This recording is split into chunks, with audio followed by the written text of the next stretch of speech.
Sopapilla.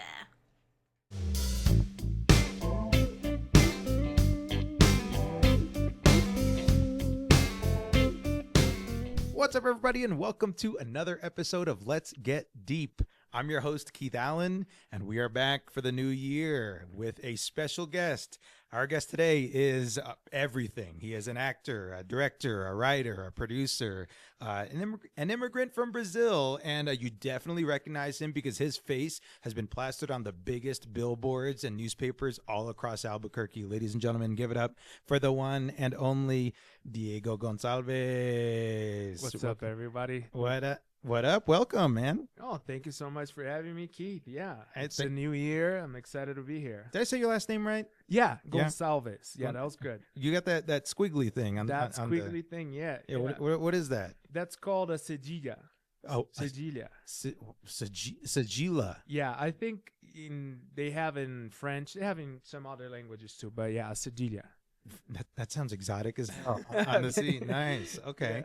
Yeah. And you have that on your name. You're not originally from here. You are from Brazil. I am from Brazil. Yes. Born and raised in Brazil. Nice. When I was 19 years old, I moved to California. Went there for English school. Tried to get into film. Didn't happen, but I'm here in Albuquerque now. So. Whoa. Yeah. Okay. I have no knowledge of Brazil.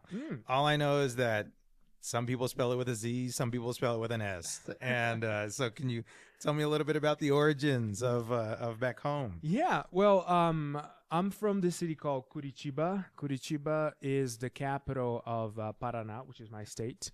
If you want to know, it's in the south of Brazil.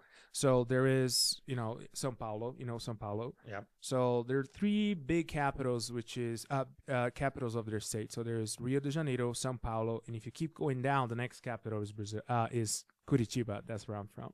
Curitiba. That sounds rad. Yeah. Nice. Yeah. And they speak Portuguese there, correct? They do speak Portuguese, yes. Okay. Yes, so you speak Portuguese? That's my first language. Nice.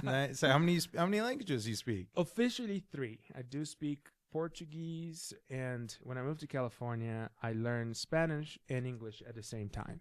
Do they speak English in Brazil?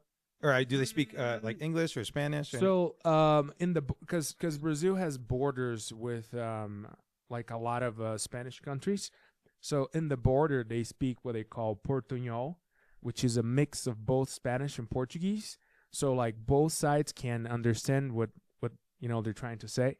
My state has borders with Paraguay and I think Argentina as well, if I'm not mistaken. There's like so many Argentina and Paraguay, they have borders with my state. You have the most charming, the way you say like Paraguay. I've never heard someone say that like that. I'm always like Paraguay. Paraguay Nice. and Argentina. And growing up there, because the taxes are lower in Paraguay, we go there to shop.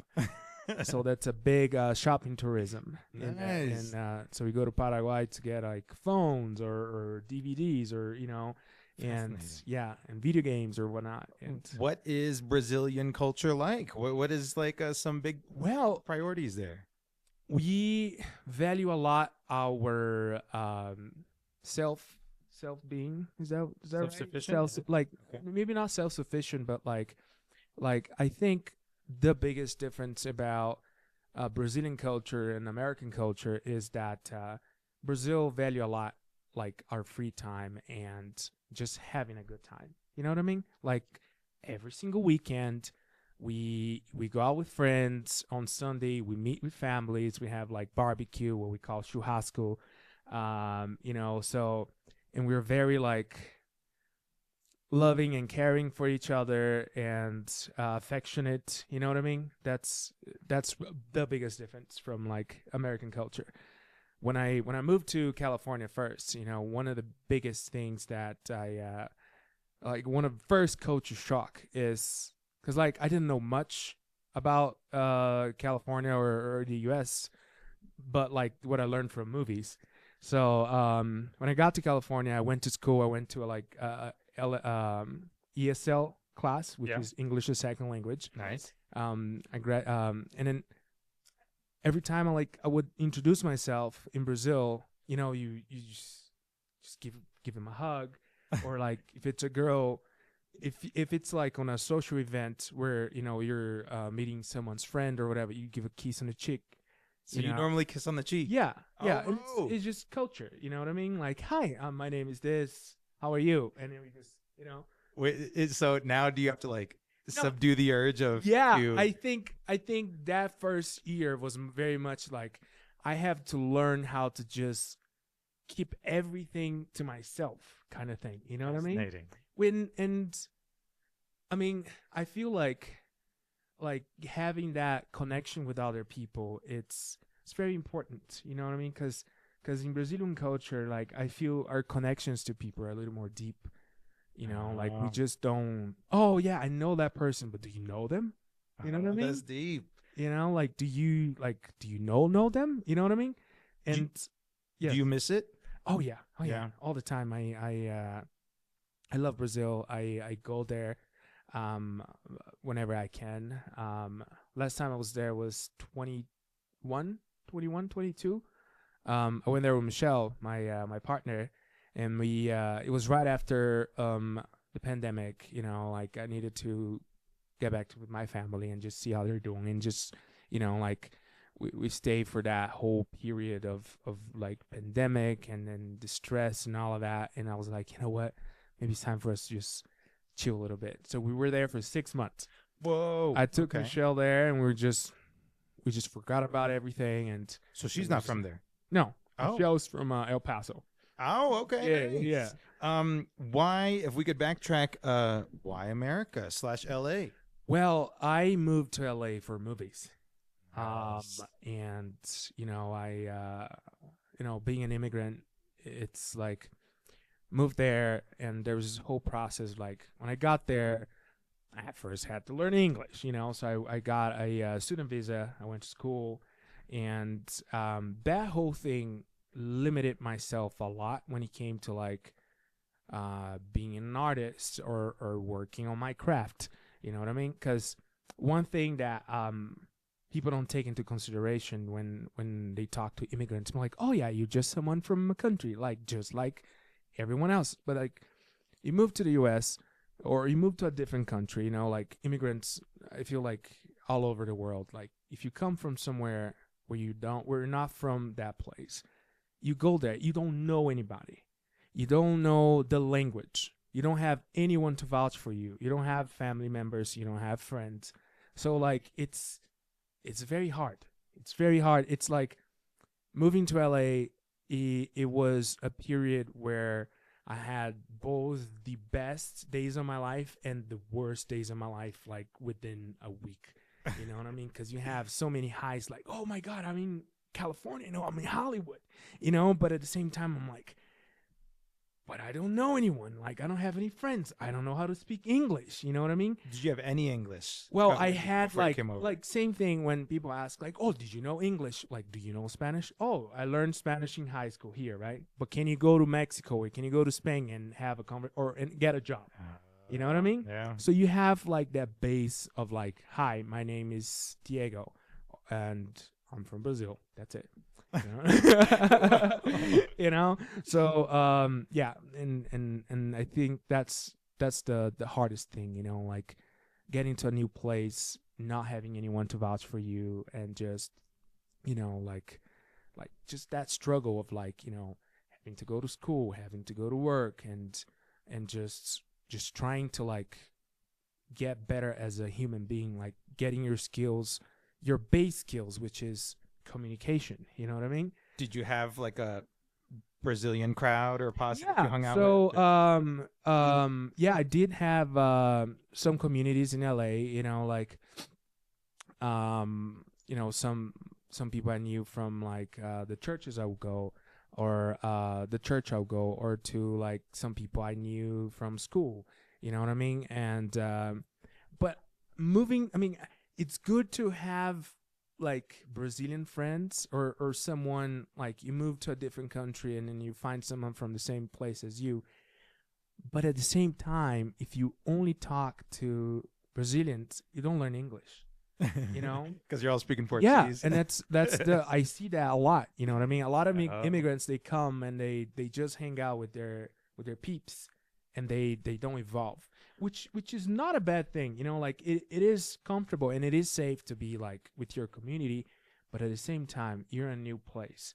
You know what I mean? And I think the most important thing you have to do when moving to a new country is you have to know the language.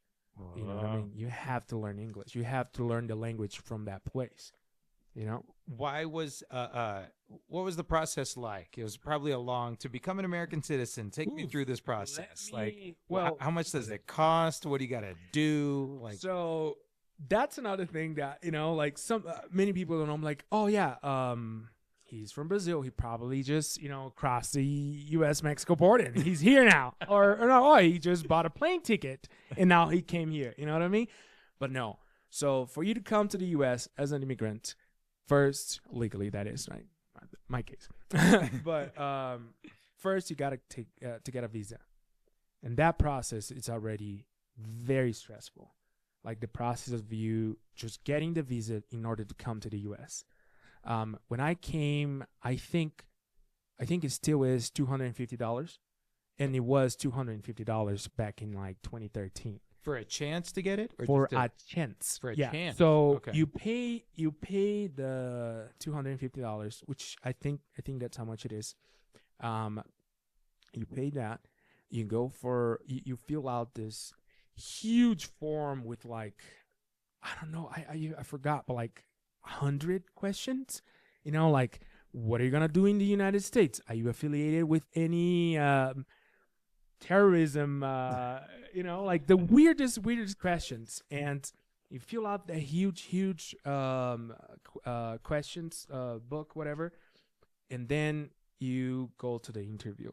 And the interview is pretty much like like you go to the U.S. embassy in the country, you talk to U.S. The officials. They did speak Portuguese. Okay. I remember the guy that helped me out. He spoke Portuguese very well, but it's like, what are you gonna do in the United States? You know, are you there? What are you gonna do there? And I'm like, oh, I'm gonna go to school. But why? I'm like, because I want to learn. You know, you know. And then a lot of times you fail. You know, you fail. Because the interview. Yeah. Oh. And that's another thing too. Like, did you fail? I didn't. No, I went for the first try. I went in. Nice. I got it, and that was very stressful. But a lot of times people fail, and people just try again and again and again, and they never get the visa. Okay. You know. Yeah.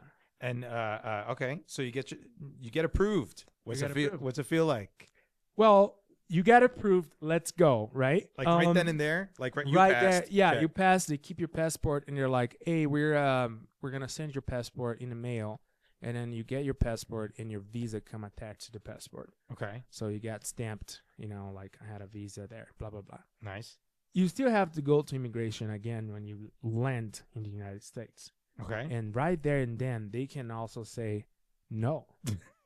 You know, so you Damn. get there, you get to. I mean, when I went in, I had very little English, you know, but I was like, you know, I'm going to school, I'm going to study. You know, I had all my paperwork, and they're like, okay, you know, come in, and that was it.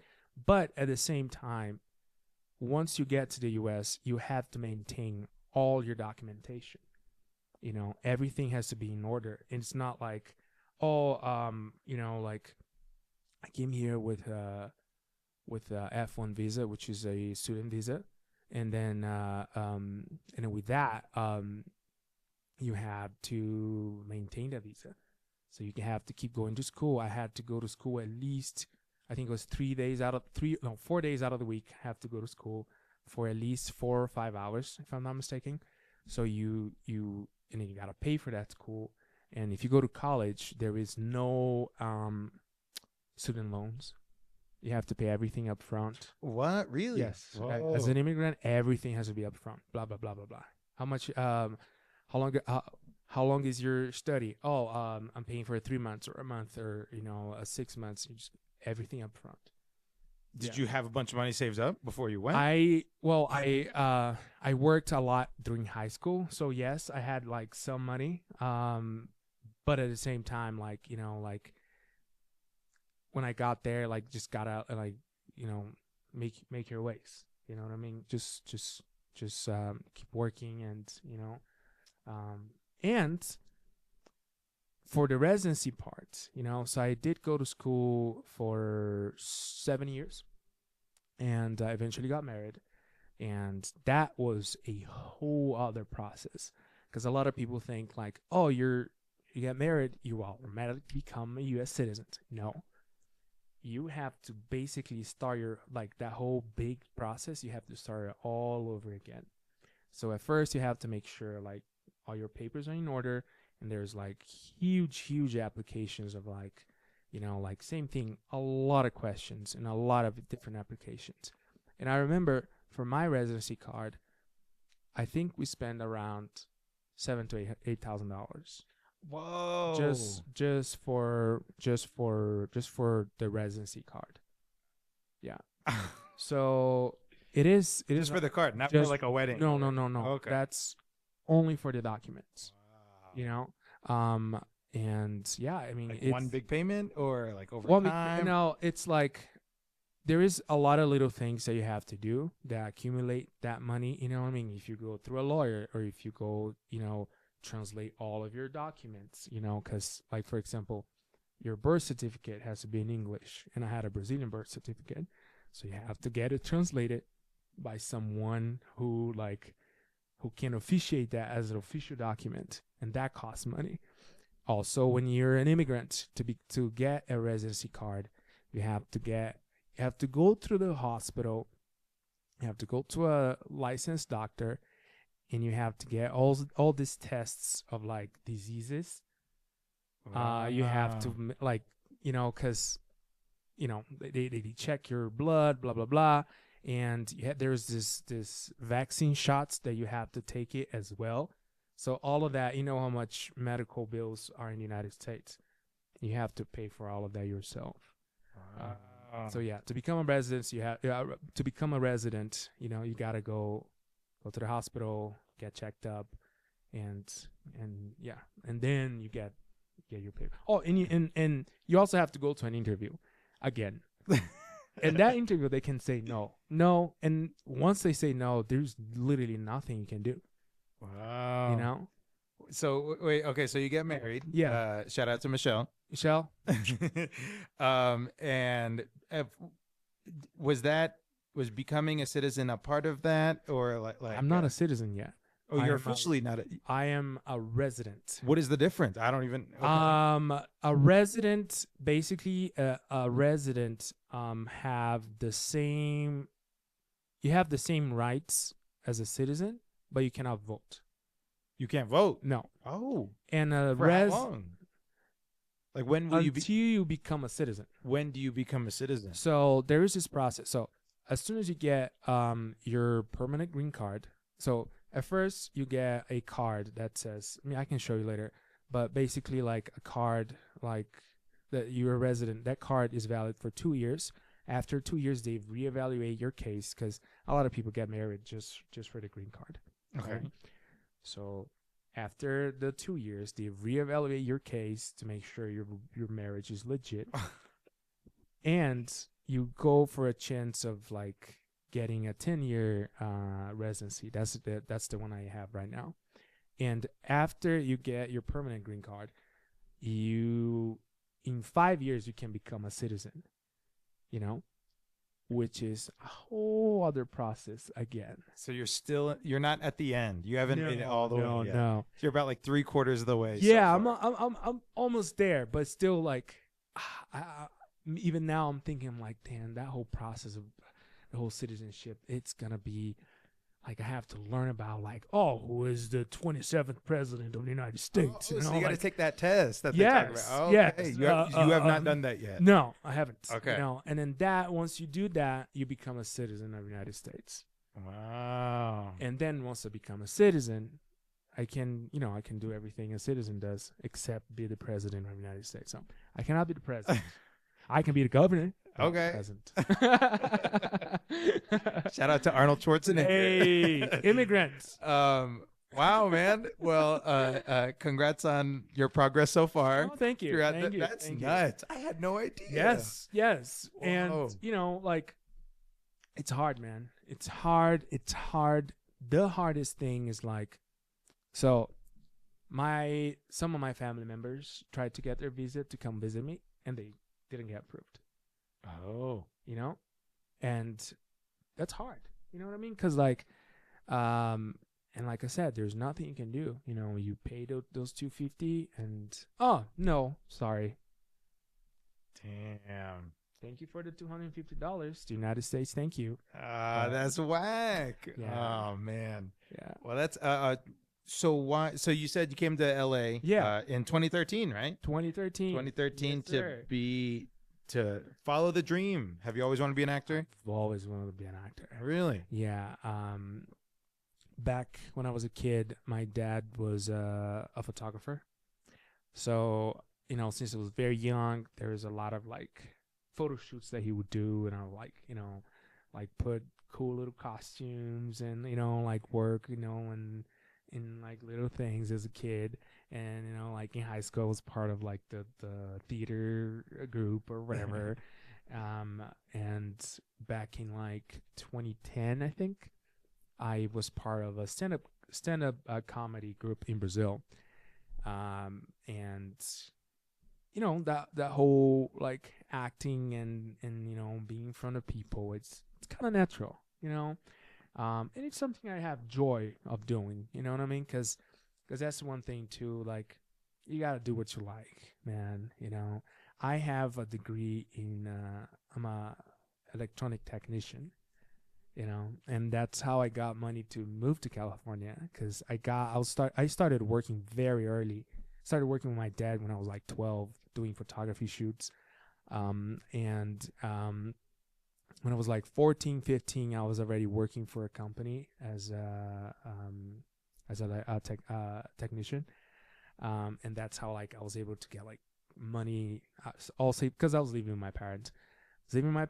So all my paychecks will all get saved up, and I had like Los Angeles, like a little like a Los Angeles box where all my money would go, or keep in the bank, whatever. Nice. And that's how it happened. Wait, so how did you end up in Albuquerque?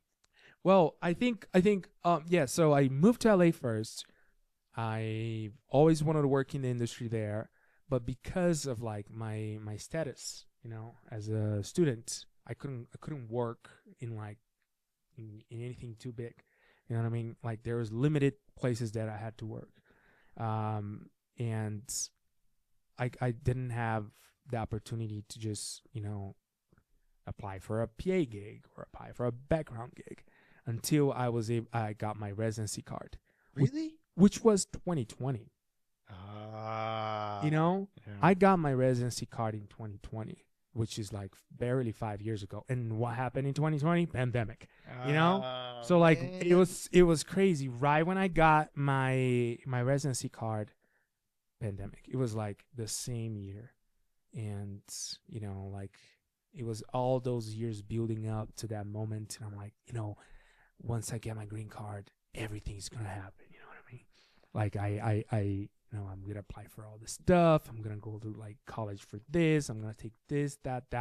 Pandemic happened, so I had to like, be patient. Have that go through the whole 1 or 2 years of just being very patient. That's why it's also like I went to Brazil, stayed there with my family, just kind of like let it breathe a little bit, you know what I mean? And then when I came back, so we were in LA, moved to El Paso during the pandemic. That's where Michelle's family is from. So you met her in LA? We met her. I met her in LA. Okay. Yeah, she was in college there. She went to AMDA. Right. Yes. Oh, did you go to AMDA? Okay, cool. That's Felicia. Shout out to Felicia. Shout out to Felicia, and shout out to Michelle. And And she did go to AMDA New York for a semester too. Yeah. So met in LA. I'm going all of this because I want to get why I got into Albuquerque. Okay. We're in LA, El Paso, Brazil, El Paso again, and then when we went to we were in El Paso. There's this movie filming in Las Cruces, which is 45 minutes away from El Paso, called Wanted Man with Dolph Lundgren, from Rocky Balboa. Oh, nice. And we're in El Paso, and we're applied for. Michelle, I think, got a stand-in gig. Oh, there you go. Look at that. Yes, that was my first ever gig. Nice. Yes. Yeah. Dolph Lundgren filming in Las Cruces, and we had never worked on a film production before, and Michelle and I were like, let's try and let's see what it's all about. We went to Las Cruces, worked on Wanted Man. Michelle was a stand-in, I was a background, and that's when we got first introduced to the industry in New Mexico, because there's a lot of people from Albuquerque working there, and then we got to meet a lot of people, and everyone was like, "Oh my God, Albuquerque! That's the place to be for for movie makers, for actors and filmmakers, whatever you want, go to Albuquerque." And that, at that time, we were kind of lost, because like pandemics just happened, like everything I knew was in LA, and now I'm not there anymore. You know what I mean? So, I was like, okay, let's just give it a try. We wanted to move somewhere, and we moved to Albuquerque, and the rest is history, baby. Nice. That's funny. We have a similar timeline trajectory because we lived in LA until 2020. Oh, nice. And once the pandemic hit, it's like, everything was fucking closed, and it was still expensive as hell, and we were like, oh my God, yes. like, why are we living here if everything's closed? Yeah. And so our bills are like $4,000 a month. You know what I mean? Like, I would always tell people my car registration would be like $240 a year for one car, whereas here it's like $70 for 2 years. I know. Yeah. Where'd you live in LA? I lived in Hollywood.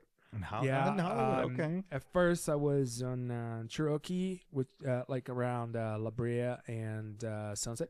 Nice. And later, the last place I lived was the last place I lived was on Cherokee, which is like Hollywood. Muscle and Frank Grill, the restaurant. No. It's like one of the oldest on the Hollywood. Close to Pink's? The hot dog place? No. It's on Hollywood Boulevard. They filmed Once Upon a Time in Hollywood. Nice. At the Muscle and Frank. That scene where there's like Al Pacino, Brad Pitt, and Leonardo DiCaprio. Yeah. That is in Muscle and Frank. So we were like a block away from Muscle and Frank. Yeah. Do you miss LA? I do. Yeah. Yes. Yeah, I miss it at times. Yeah. To be that close to like where the magic's happening. Yeah. I think, like there's a lot that happens in LA, but it is very hard to maintain yourself out there, and when we were there was times that we caught ourselves just paying bills. Yeah, that's exactly what happened to us. We were working so much. There was no time to go anywhere. Or you just stuck in traffic the whole time. No time to hang out with friends. There's no time to like just have your like time for yourself, like to go to the gym, to work out, to go hiking, to go to the beach. Like so you're just like surviving at one point. Yeah. And then for that, like I don't want to survive. I feel you. I had friends that lived west of the 405, and their rule of life is if you live east of the 405, well, we're probably never going to see you because it's too fucking far away. It's like I'm not too much traffic. Drive 2-3 hours, because just to hang out. Exactly, and then in those 2-3 hours, one way becomes like 4-6 hours of your day. Yeah, it's gnarly. Yeah, but I do miss it.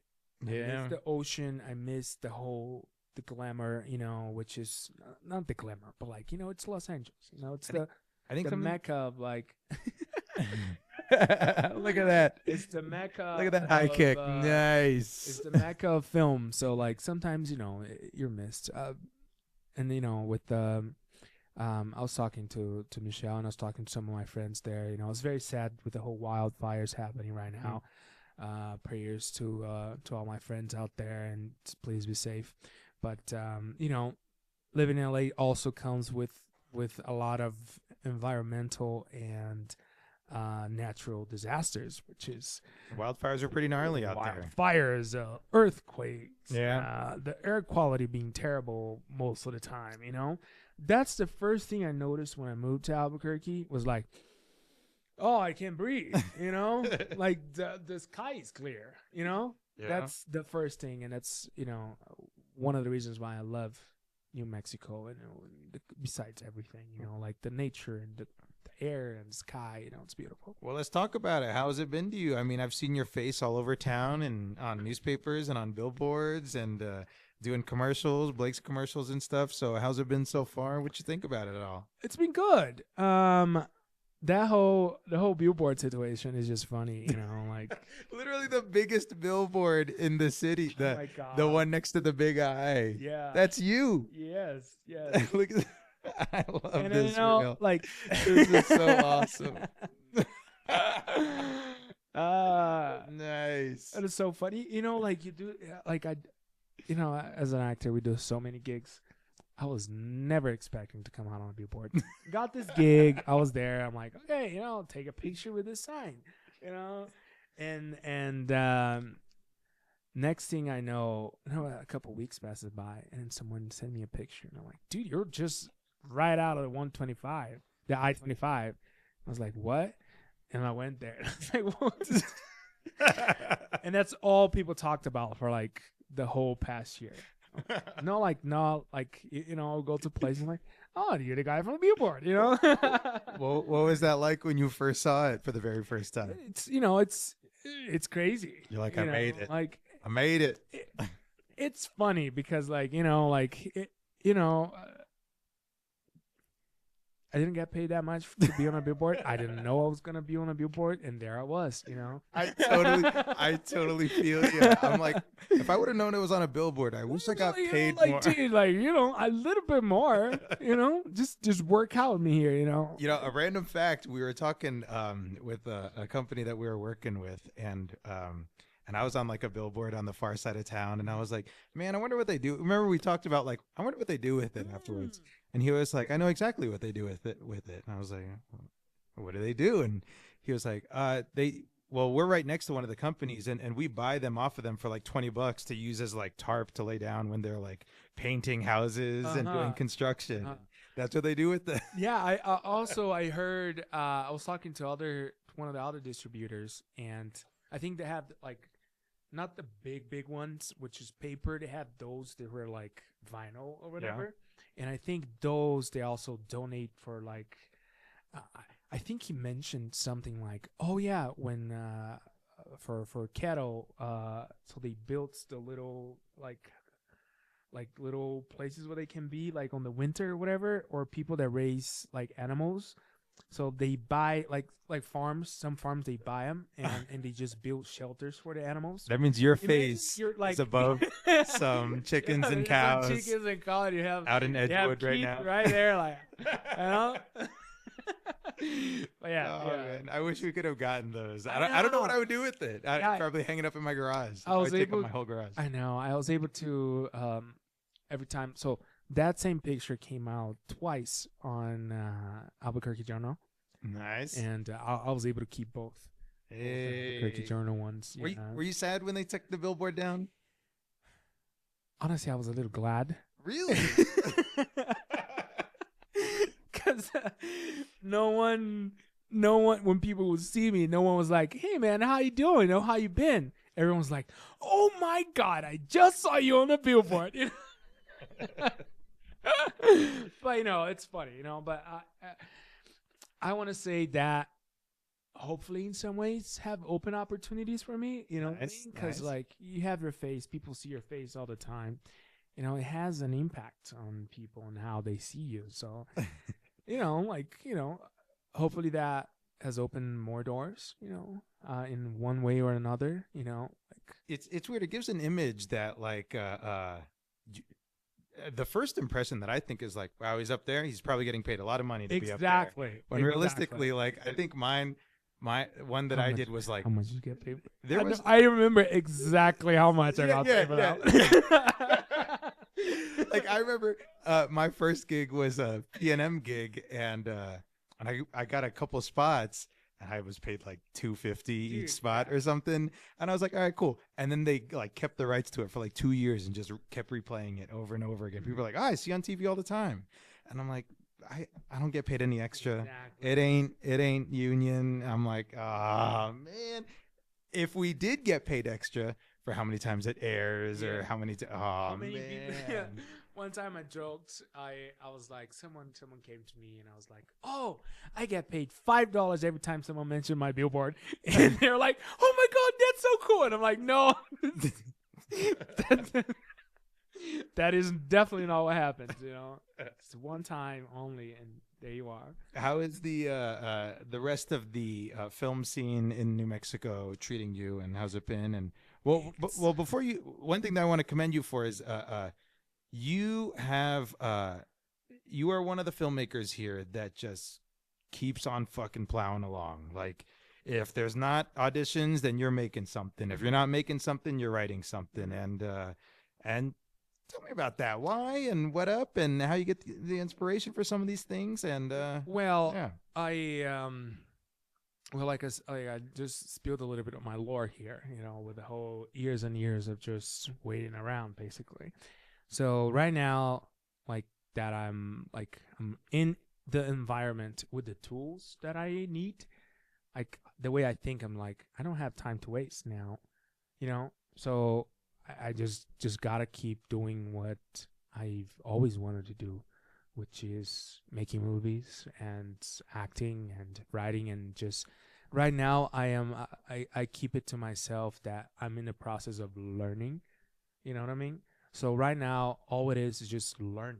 Like I'm learning how to make a movie from scratch. I'm learning how to be a better actor, how to be a better filmmaker, you know what I mean? How to just, you know, just get better and better and better, because I know I'm not my best self yet, you know? So that's what it is. Basically, I don't have time to waste now. I don't have anything to wait for anymore. Like what I have to do right now is, like I said, get better. You know, get the skills I need, get the tools I need, you know what I mean? what is the ultimate? I mean, I'm sure there's a bunch of end goals, but Mhm.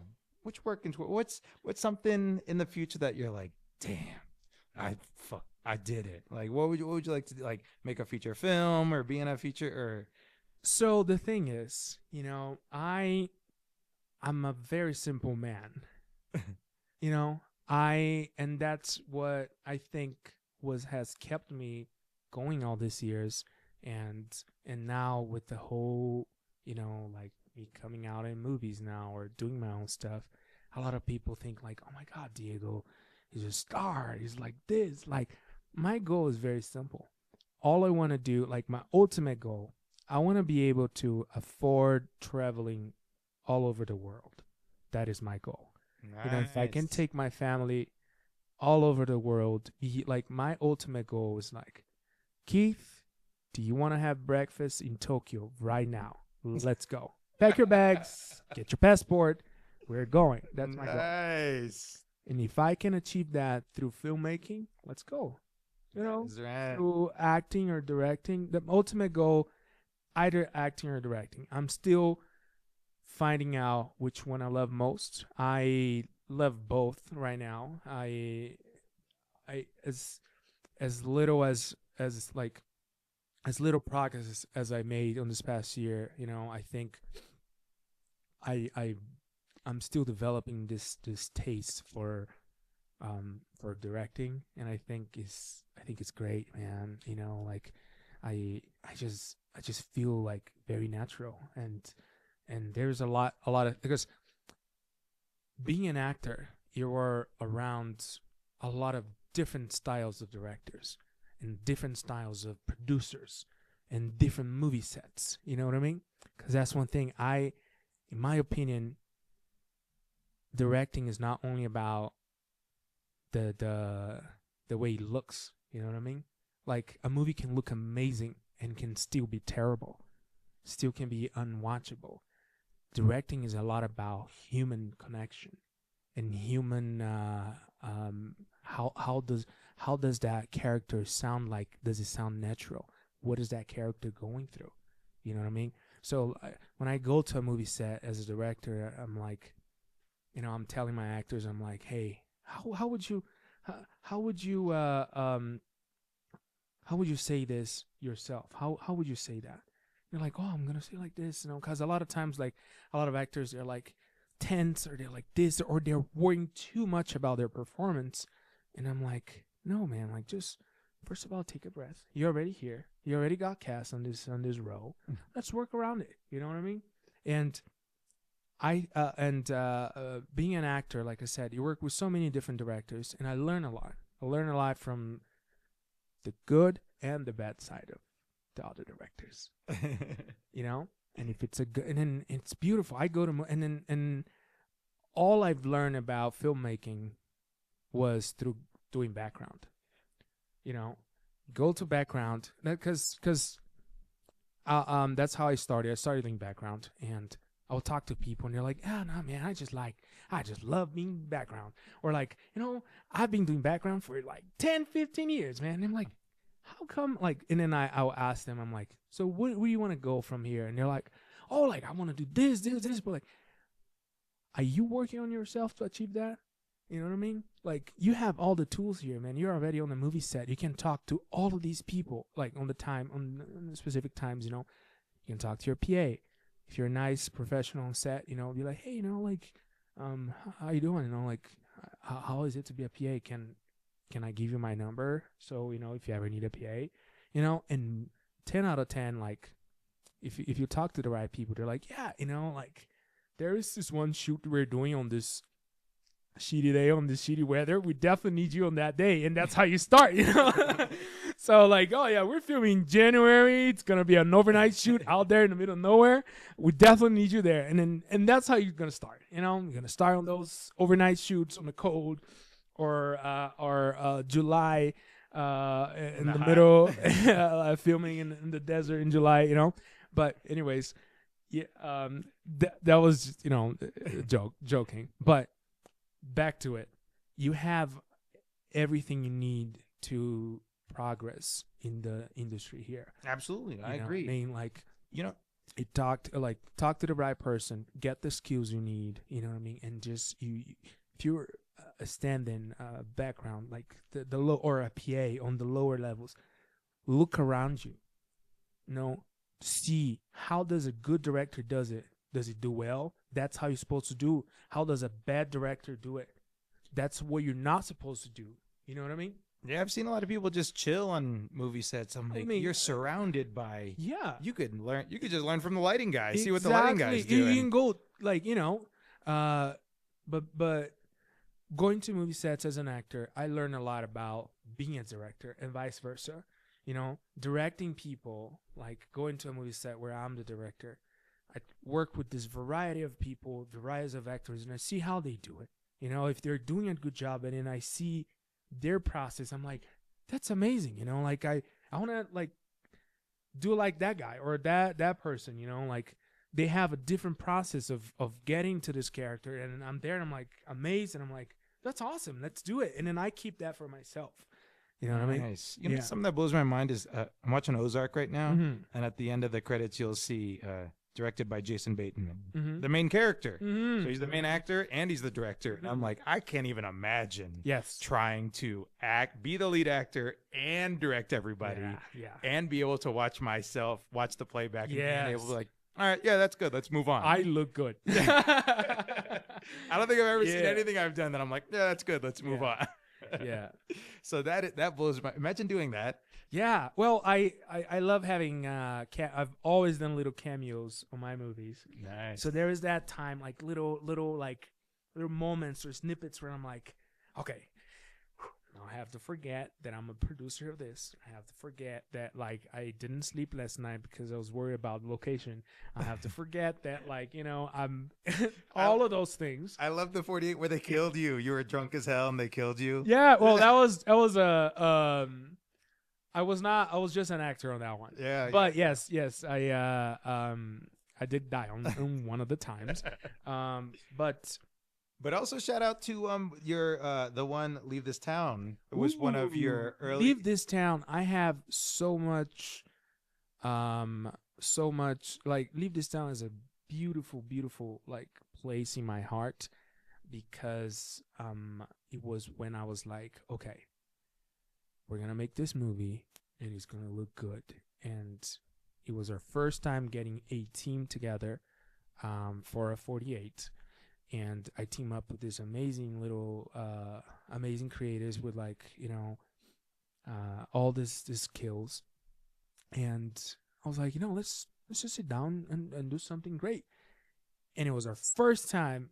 We went there, 3 awards, you know what I mean? Like 9, 10 nominations, like I'll be honest, like when I first saw it, I was like, this is their first fucking 48. Yes. This is nuts that this is their first 48. Yes. Yeah, y'all killed it. Thank you so much. Shout out to my team. Shout out to the writers, the DP. Everyone did a great job, and it was pretty much after that 48, so many people reached out to me, and they're like, "Dude, let's have coffee, or let's just talk about this other thing, and let's just Really? yes." Like people that watched that, they're like, like you did amazing on the 48, blah blah blah, and for our first time. I'm just very proud, and like I said, it holds a special place in my heart because after that I was like, okay, I can do this. You know what I mean? Like I can do it. If I put myself into it, I can do it. You know what I mean? Like I have the tools, I have the skills, and I've learned a lot from this little project. And after last year, that was like June. Was it June? July, so. Yeah, right. After that, I did 3 other projects as a director. Nice. After Leave This Town in a span of 6 months.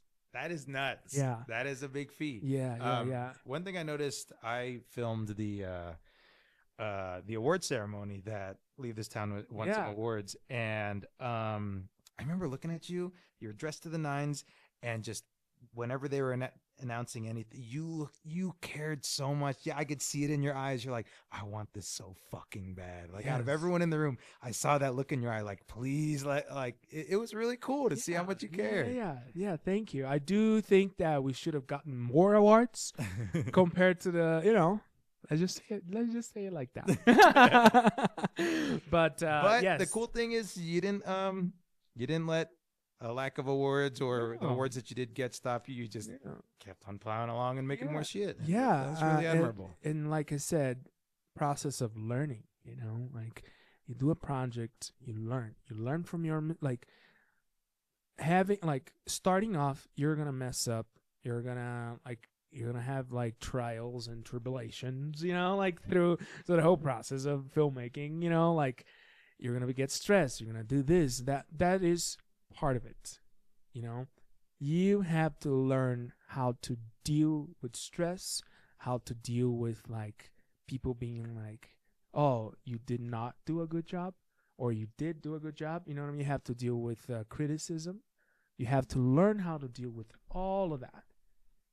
How's your family feel about you being in film? Are they supportive? Are they like, yeah, go get it? Or are they like, I am extremely thankful for my family. My both my mom and my dad, they're extremely hard workers, and deep inside they're both artists. Nice. I know, they're those type of people that like they just didn't have the opportunity. They had to choose a career path because they had to provide for their family. You know what I mean?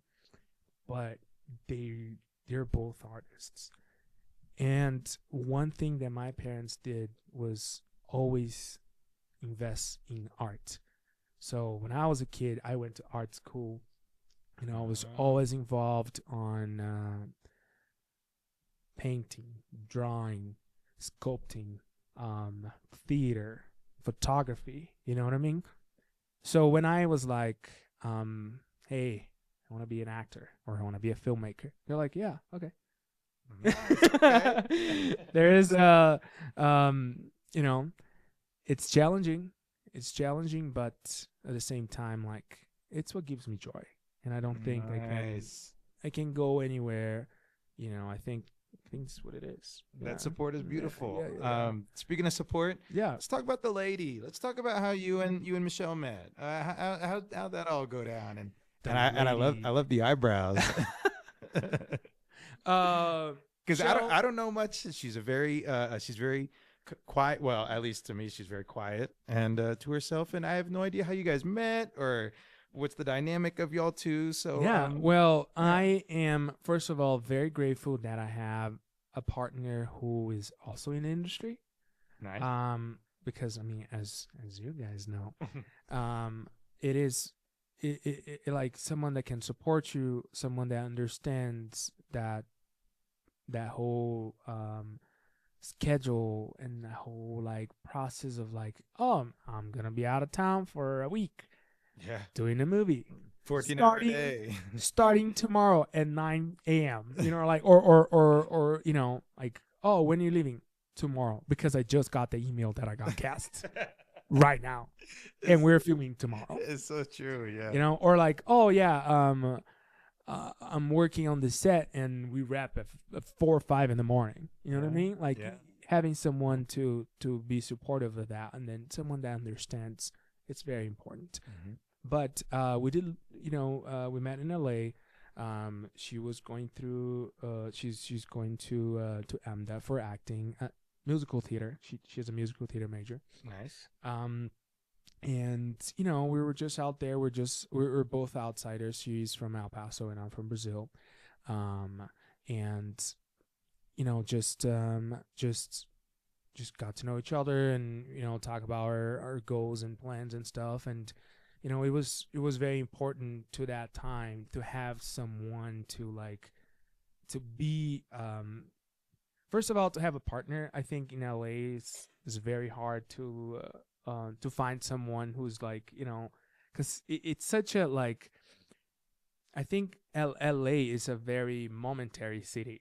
You know, like you meet people there, and they always be like, most of the time you meet somebody and they're like, oh yeah, I'm here in LA right now, but next year I'm moving to whatever I came from, or like, oh, I'm in LA right now, but I don't know for how long, you know. So it's a very momentary city on that way, where like it's hard to build connections, not only because it's a very tough city itself, but a lot of people there, they're just passing by, you know, like they're there for school, they're there for this, they're there for that.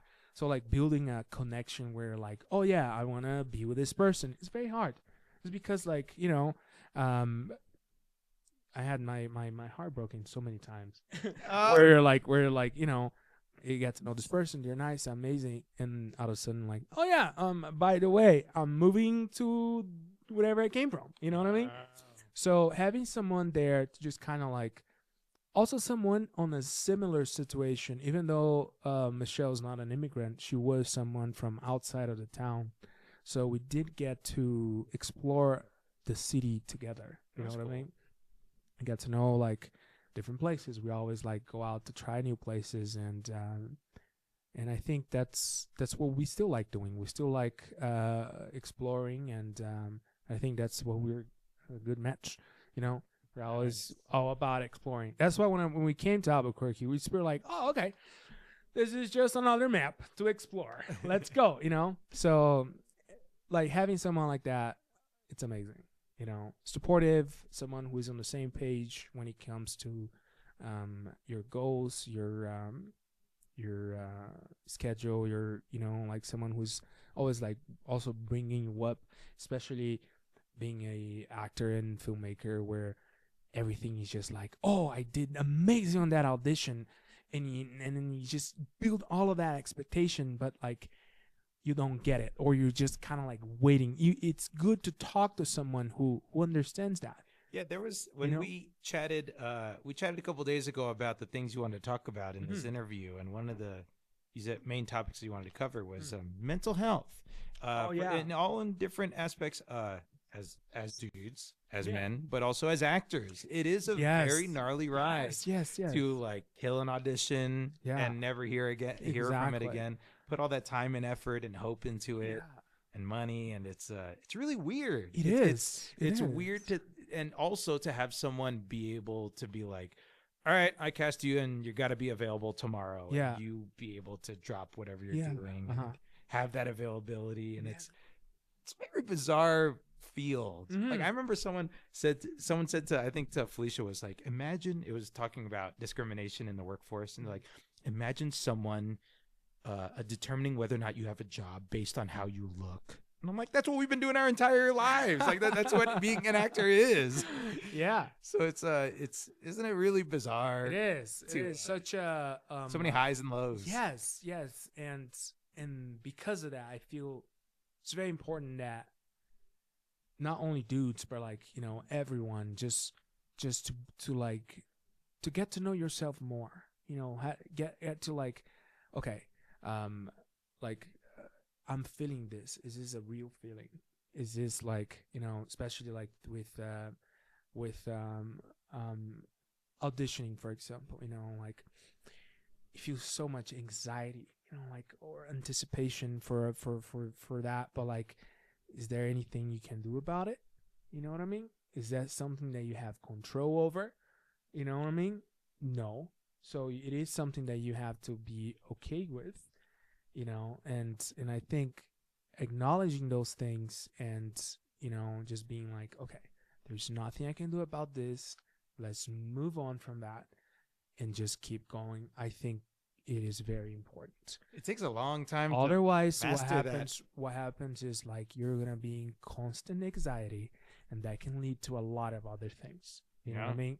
So very important. You know what I mean? In the industry, check on your mental health.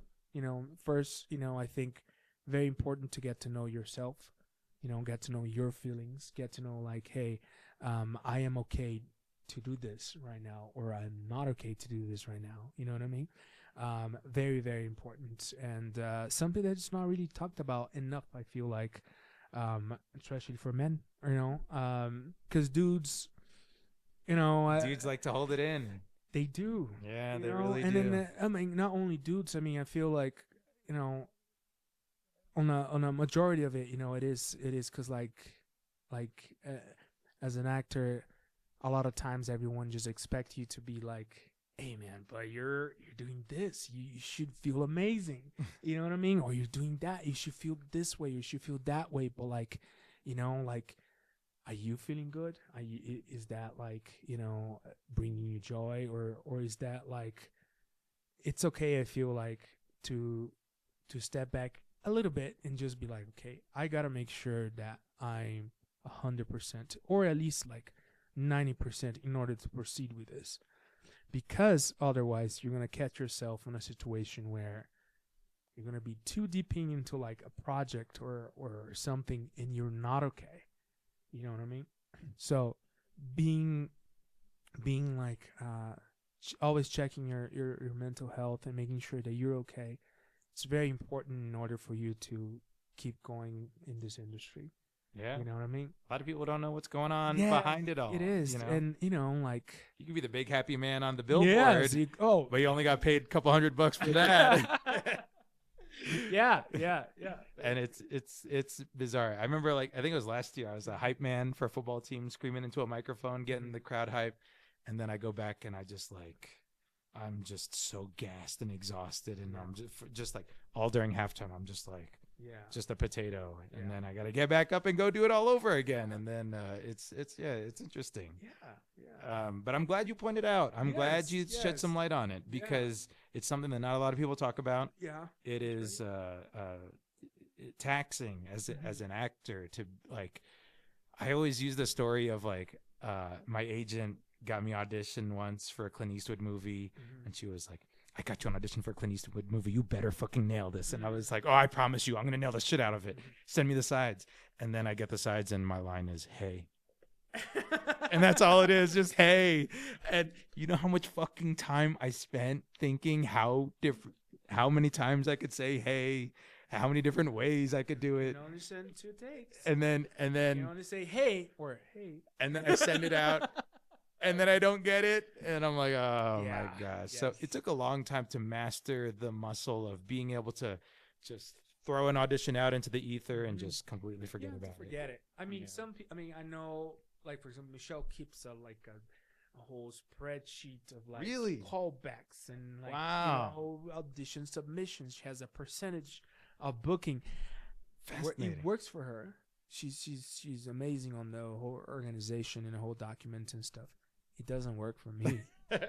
I have to do it and forget about it. Oh, you yeah? know? Yeah. Do it. Sometimes like I like printing. I know I like printing the sites just so I can rip them.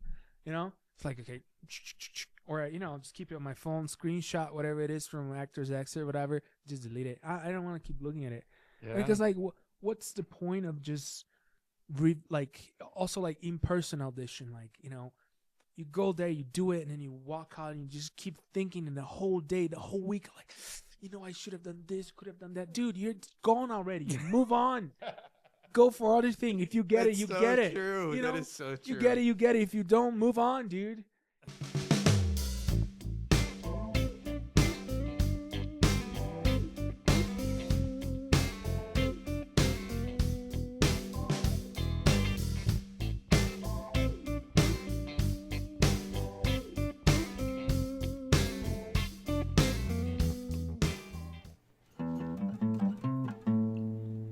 Soap up here.